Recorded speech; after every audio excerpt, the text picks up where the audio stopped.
Eh bien bonjour à tous, ici MacCoaster pour une première vidéo. Pour commencer, dans cette première vidéo, je vais vous raconter la fabuleuse histoire du roller coaster Psyché Underground. Inauguré en 1982, celui-ci devait de base appartenir à un parc japonais. Mais entre-temps, ce parc fut faillite et donc Eddie Meus, qui était l'ancien directeur du parc, a passé un contrat avec le constructeur qui était Anton Tcharkov et qui a été gagnant dans le contrat. Donc il a acheté l'attraction pour 1 million d'euros. Alors les caractéristiques de cette attraction sont une propulsion à 85 km/h. Or c'est un type de roller coaster qu'on appelle shuttle loop. Donc c'est un coaster qui va faire un retour en arrière grâce à deux flèches qui se trouvent aux extrémités de l'attraction. Alors à son ouverture, l'attraction Sirocco est un véritable succès pour le parc. Les gens aiment cette attraction. Alors cette attraction a un système de propulsion assez spécial. En fait, l'ancien système de propulsion était celui qui était comme sur des porte-avions par exemple. Donc c'était une propulsion assez sèche comme ça, où on se prenait quand même de bons jets dans la gueule. Alors c'est en 1997 où il y a eu un incident où des passagers se sont retrouvés la tête à l'envers, bloqués dans un looping. Alors cet accident a fait le tour des médias, le tour du monde. Alors pour l'explication, ce serait en fait pas un gros souci technique, enfin c'est en partie du hasard.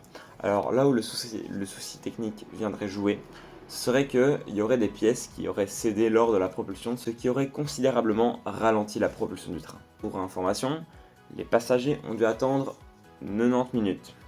Pour vous rassurer, il n'y a eu aucun blessé, aucun mort, même si les passagers ont dû être transportés à l'hôpital pour ne fût-ce que des examens, voir si tout va bien. C'est en 2000 que le coaster, maintenant nommé Turbine, a été repeint et a été à 75% recouvert. Alors oui, je dis bien 75% car les deux flèches étaient encore visibles. Et pourquoi a-t-il été renfermé? Tout simplement car les voisins se plaignaient énormément du bruit, car la propulsion apparemment faisait beaucoup de bruit, le passage du train sur les rails. Donc voilà, donc les voisins se plaignaient énormément.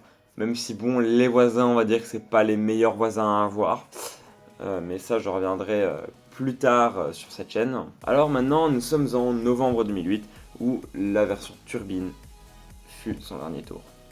Alors, pendant 2 ans, le parc a littéralement songé à abandonner l'attraction, à la détruire, et à mettre une autre attraction à la place. Mais c'est en 2010 qu'ils annoncent que le projet d'abandon fut annulé. Car en fait, le problème, c'est que si on enlevait l'attraction et qu'on en rajouterait une autre, ça coûterait bien plus cher au parc que simplement de la rénover. Et tout simplement, les gens étaient tellement attachés à cette attraction que le parc ne pouvait pas l'enlever comme ça, ne pouvait pas enlever une relique. Alors c'est en 2012 où les travaux débutent pour la version Psyché Underground, et c'est en juin 2013 que ceux-ci prennent fin. C'est alors que Psyché Underground voit le jour. Cette rénovation coûta 6 millions d'euros au parc, tandis qu'à l'achat du Sirocco, celle-ci coûta 1 million.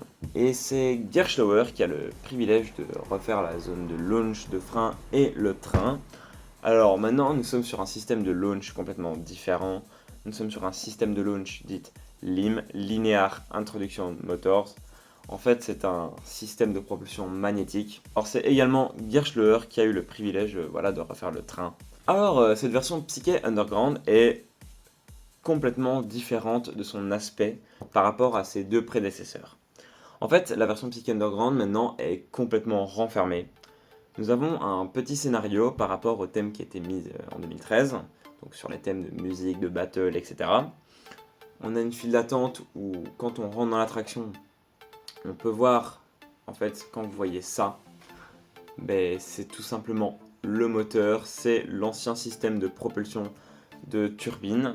Alors moi, qu'est-ce que j'en pense de Psyché? Alors c'est déjà sachant que maintenant il y a un compte à rebours et tout ça, des jeux de lumière dans la gare, etc. Ça c'est vraiment super cool, c'est vraiment une superbe ambiance.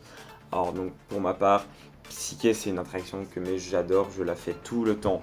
À chaque fois que je vais à Walibi, sachant que j'y vais quasi une fois par semaine, je commence toujours par Psyché. Je commence toujours par Psyché. Que ce soit sa musique qui a été faite par Quentin Mosiman, qui a fait cette musique spécialement pour le parc. C'était Mac Coaster et on se retrouve pour une prochaine vidéo. Ciao.